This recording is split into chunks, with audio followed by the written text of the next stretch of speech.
Bayangin satu negara kecil yang dulu musiknya cuma didengar di dalam negeri, sekarang lagunya diputar di stadion Amerika, Eropa, sampai Afrika. Idolanya bukan cuma penyanyi, tapi jadi brand, fashion icon, bahkan ala diplomasi negara. Pertanyaannya satu, ini musik atau senjata budaya paling kuat abad ini? Sebelum istilah K-pop dikenal dunia, Korea Selatan itu negara yang baru bangkit dari perang.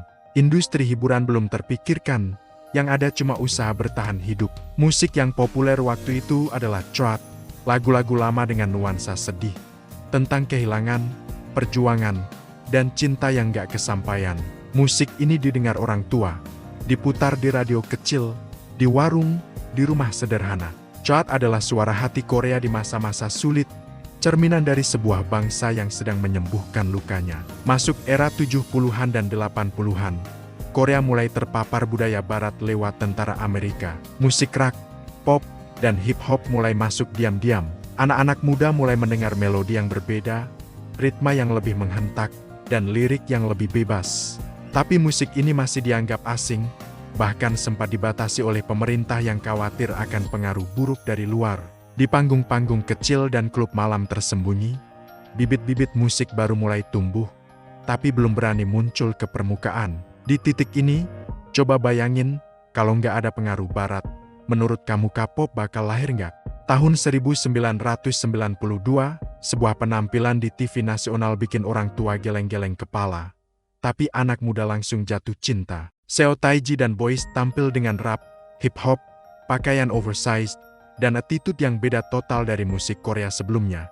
Mereka membawa energi pemberontakan. Juri di acara itu kasih nilai rendah. Mereka nggak paham apa yang sedang terjadi. Tapi publik justru meledak. Telepon stasiun TV banjir panggilan, kaset mereka ludes terjual. Inilah pertama kalinya musik Korea bicara soal keresahan anak muda, tekanan sekolah yang berat, dan pencarian identitas diri. Ini bukan cuma lagu baru, ini adalah suara sebuah generasi yang selama ini diam. Kalau kamu hidup di era itu, kamu bakal dukung mereka, atau ikut orang tua yang bilang musik ini nggak sopan? Setelah ledakan Seo Taiji, beberapa orang jenius melihat peluang. Mereka sadar bahwa musik bukan cuma soal lagu, tapi soal paket lengkap. Lalu, muncullah 3 nama besar yang mengubah segalanya sebelum Masehi Entertainment, YG Entertainment, dan JYP Entertainment. Mereka nggak cuma bikin lagu, tapi mereka bikin sistem. Sistem ini kemudian dikenal sebagai sistem idol. Anak-anak usia belasan tahun direkrut lewat audisi ketat. Mereka yang terpilih kemudian masuk ke dalam asrama dan dilatih bertahun-tahun. Latihan itu mencakup semuanya, nyanyi, dance sampai sinkron, belajar bahasa asing, public speaking, attitude, bahkan cara senyum di depan kamera. Ini adalah pabrik bintang. Dari sistem inilah, generasi pertama idol lahir. Ada Hari, O, tinggi dan seksius yang persaingannya melegenda. Ada S, E, S dan Fin, K, lebar yang menjadi panutan para gadis. Fans mulai fanatik, mereka punya warna resmi.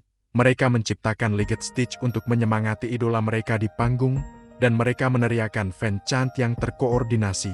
Di sini, K-pop bukan cuma musik lagi, tapi sudah menjadi budaya fandom yang solid. Ikatan antara idol dan fans menjadi sesuatu yang sangat personal. Tapi pertanyaannya, apakah sistem ini benar-benar membentuk bintang, atau justru menekan sisi kemanusiaan mereka dengan standar yang terlalu tinggi? Masuk tahun 2000-an, dunia berubah. Internet mulai menyebar luas, membuka gerbang bagi K-pop untuk pergi lebih jauh. Muncullah generasi kedua, TVXQ, Super Junior dengan membernya yang banyak, Big Bang yang mendobrak standar visual, SNSD alias Girls' Generation yang menjadi ikon girl group nasional, dan 2NE1 dengan gayanya yang sangar. Mereka membawa K-pop keluar dari Korea, Jepang, China, Thailand, Filipina, Indonesia, seluruh Asia Tenggara mulai tergila-gila. Orang-orang menyanyikan lagu berbahasa Korea tanpa mengerti artinya, tapi emosinya sampai ke hati. Big Bang membawa konsep baru, identitas dan kebebasan berekspresi. Setiap member punya karakter kuat. SNSD jadi simbol kesempurnaan dan kerja keras. Di sini, agensi K-pop mulai paham satu hal penting, cerita dan persona dari setiap idol sama pentingnya dengan lagu yang mereka nyanyikan. Menurut kamu jatuh cinta sama lagunya dulu, atau sama orangnya? Kalau sejauh ini ceritanya bikin kamu mikir, Atau kamu ngerasa oh pantesan? Jangan pelit. Klik like, share ke teman kamu yang suka K-pop, dan subscribe Gard Bercerita, karena cerita-cerita kayak gini jarang dibahas pelan-pelan. Tahun 2012, tiba-tiba dunia diguncang sama satu lagu. Lagunya aneh, videonya kocak, penyanyinya juga bukan tipikal idola ganteng dari Korea. Ya, kita lagi ngomongin Gangnam Style dari PSY. Lagu ini bukan cuma viral, tapi juga membuka mata dunia. Ternyata, Korea Selatan punya kekuatan budaya yang luar biasa besar. Momen ini seperti gerbang yang terbuka lebar. Setelah Gangnam Style, YouTube bukan lagi pilihan, tapi jadi senjata utama K-pop untuk menaklukkan dunia. Lahirlah generasi baru yang tumbuh di era digital, EXO, BTS, dan BLACKPNK.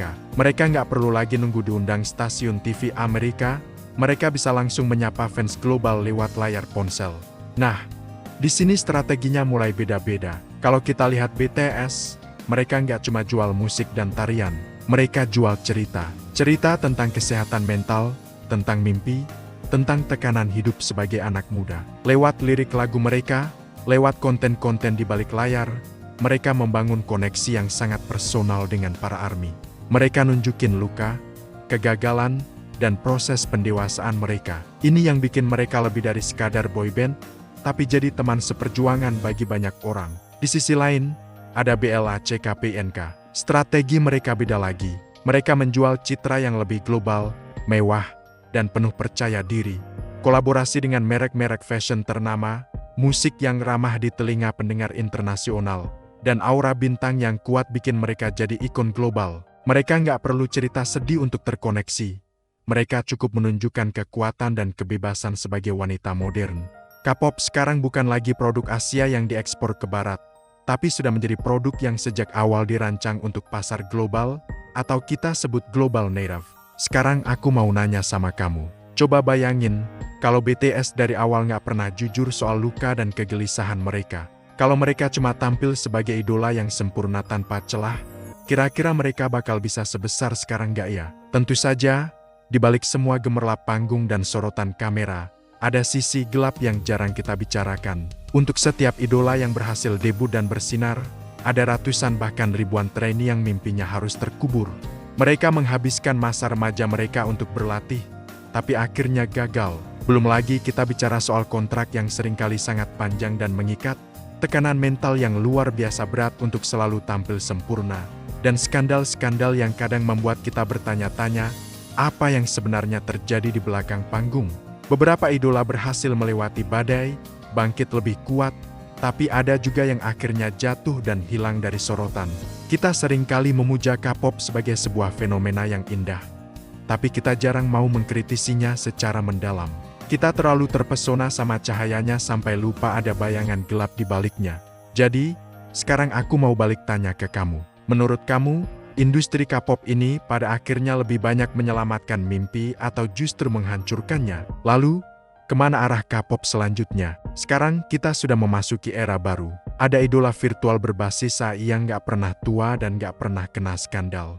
Ada grup yang anggotanya berasal dari berbagai negara, bahkan nggak ada satupun anggota dari Korea. Kolaborasi lintas budaya dan genre juga semakin sering terjadi. K-pop sepertinya bukan lagi soal negara asalnya, Korea, tapi lebih tentang sistem pelatihannya, formulasi musiknya, dan cara mereka membangun cerita. Pertanyaannya, apakah ini masih bisa kita sebut K-pop? Atau mungkin ini sudah berevolusi menjadi sebuah genre pop global baru yang kebetulan punya sedikit rasa Korea? Jawabannya mungkin tergantung dari sudut pandang kita masing-masing. Dari musik chart sederhana di era pasca perang, sampai bisa memenuhi stadion di berbagai belahan dunia, perjalanan K-pop adalah bukti nyata bahwa sebuah cerita, jika dikemas dengan baik, punya kekuatan untuk mengubah dunia. Kalau kamu punya pendapat yang beda, atau ada bagian dari cerita K-pop yang menurutmu belum aku sebutkan, langsung aja tulis di kolom komentar. Aku pengen banget dengar pandangan kalian. Jangan lupa subscribe channel Gard Bercerita, karena di sini, kita nggak cuma sekadar dengar cerita, tapi kita juga coba membedah isinya bareng-bareng. Sampai jumpa di video selanjutnya.